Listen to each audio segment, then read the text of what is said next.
Bismillahirrahmanirrahim. Assalamualaikum warahmatullahi wabarakatuh. Teman-teman, video ini adalah video bedah atau review toko dari sisi front end yang ke-54 tuh, Masya Allah.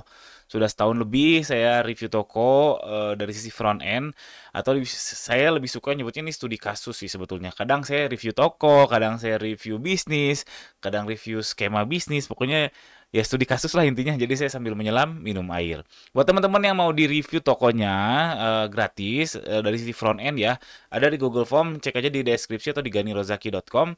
Atau kalau yang bayar juga ada. Kalau yang bayar insya Allah bukan hanya dari front end tapi dari iklan Shopee-nya bisa, atau mungkin dari laporan keuangan atau dari Facebook Ads Manager. Dari tiga aspek itu juga bisa.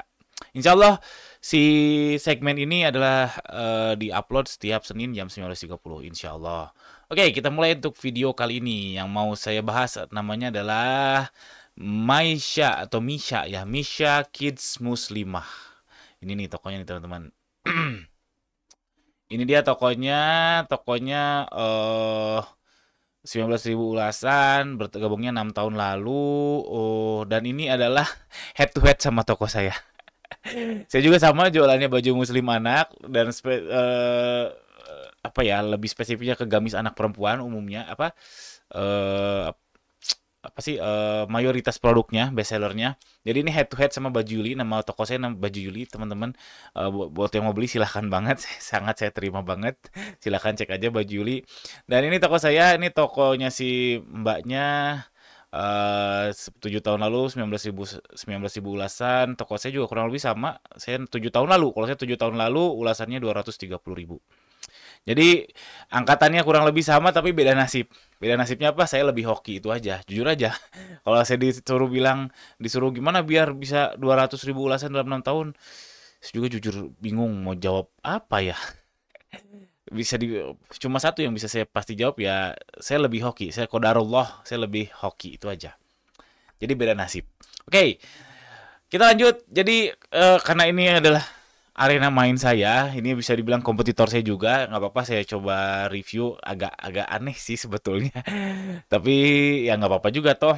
Ilmu yang saya share juga belum tentu berhasil kok. Jadi ini perspektif saya, ini pola pandang saya yakin betul kalau dipraktekkan ke si mbaknya belum tentu berhasil. Pertama bagi saya, karena saya sama mbaknya sama-sama jualan baju muslim anak ya, saya lihat diferensiasi itu penting. Diferensiasi itu penting, bukan hanya di baju muslim anak tapi di yang lain ya. Cuman kalau kita sudah delve in ke yang lebih spesifik kayak gini kan ada jilbab apa, oh jilbab umroh apa, terus sampai sedetail mungkin, alias diferensiasi alias positioningnya seperti apa. Kalau di arena baju muslim anak itu arahnya bisa ke anak lucu, anak cantik, anak tanggung, anak syar'i. Kalau kami sekarang sudah 4 tahun ke belakang fokusnya ke anak syar'i. Anak syar'i itu yang pakaiannya ya panjang-panjang lah. Bisa dibilang bercadar lah. Cadar tuh bukan berarti syar'i sih sebetulnya, cuman notabene dari sisi fashion ya bercadar itu syar'i. Jadi anak syar'i, lalu anak SD atau anak sekolah kayak Rabani kan punyanya anak SD anak sekolah. Nah, kalau si Misha ini saya lihat arahnya mau ke anak yang lucu, anak yang gemoy gitu. Nah, anak lucu ini bisa dicek namanya Instagram atau Shopee-nya namanya Sahia Servantina. Ini luar biasa keren banget tokonya. Ini saya pantau dari masih kecil, masih di bawah saya. Saya pantau betul sampai saya pernah ngekor apa yang dia lakukan, saya lakukan dan gak berhasil juga. Dan ini luar biasa, Instagramnya luar biasa sekali, toko Shopee-nya juga luar biasa sekali. Nah, saran saya mbaknya ini bisa nyontoh bisa ngefollow atau ngikutin si Sahia by Servantina ini. Sahia Servantina official shop ini.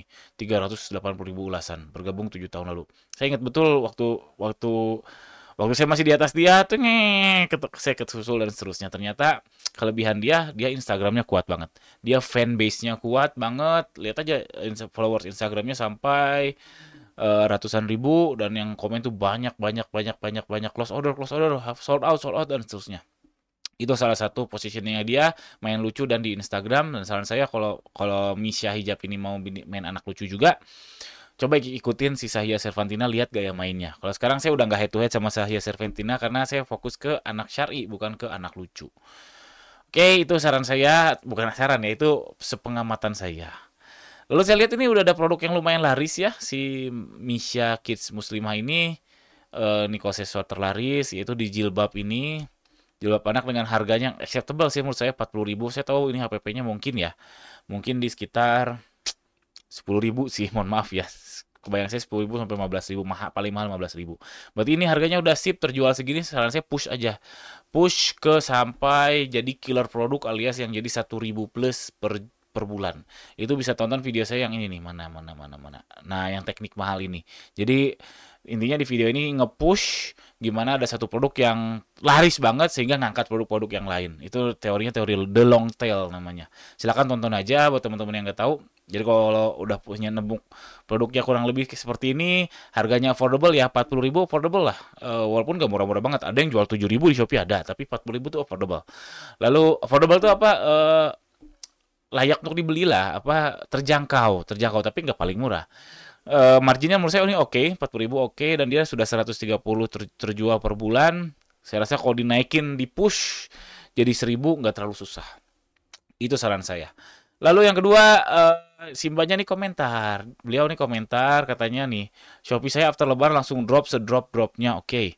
Tokped setiap hari nggak ada order. Oke. Lazada turun banget dan sampai nggak tahu harus gimana. Apalagi IG belum pernah ada konversi dan kayak katalog aja. Ada TikTok Shop saya bingung harus diapain. Sedih pokoknya. Waduh, negatif sekali ya. Tenang. Saran saya fokus satu marketplace dulu aja. Karena saya juga Lazada, Tokopedia, sama TikTok nggak ngulik-ngulik banget. Saya paling ngulik memang Shopee. Karena saya sekarang 85% omset Shopee. Jadi saya fokusin di satu marketplace, ngulik Shopee aja. Dan itu pun nggak habis-habis.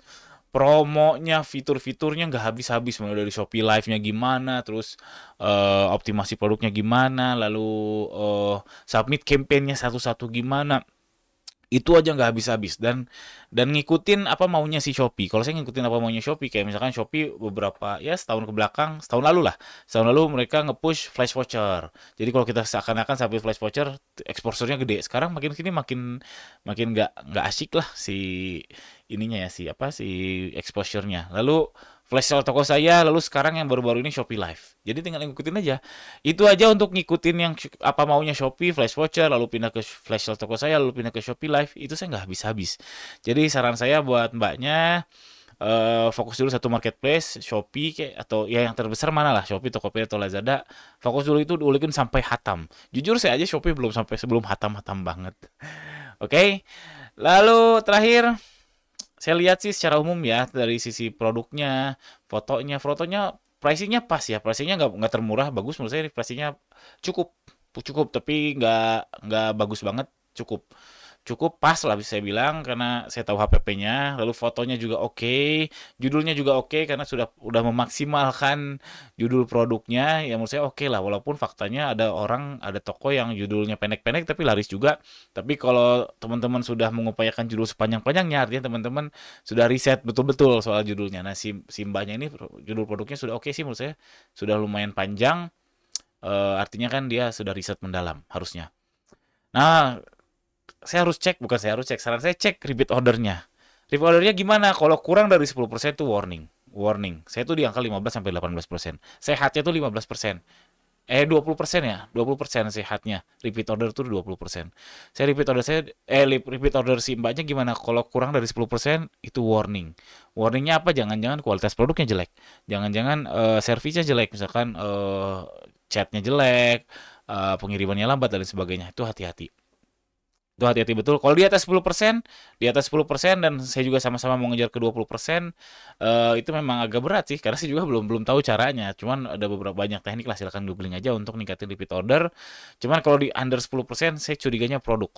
Kalau produk kualitasnya sudah tidak untuk di repeat order kan ya sudah harus ganti produk, nggak mau diakalin kayak gimana, mau ngiklan kayak gimana juga ya nggak akan repeat order.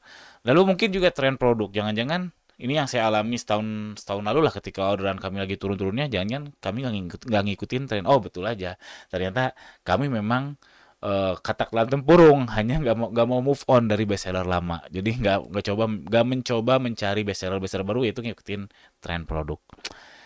Itu aja. Mudah-mudahan ada manfaatnya buat yang nonton sama buat mbaknya khususnya. Mudah-mudahan Misha Kids Muslimah bisa bisa laris manis. Itu aja. Jangan lupa subscribe. Assalamualaikum warahmatullahi wabarakatuh.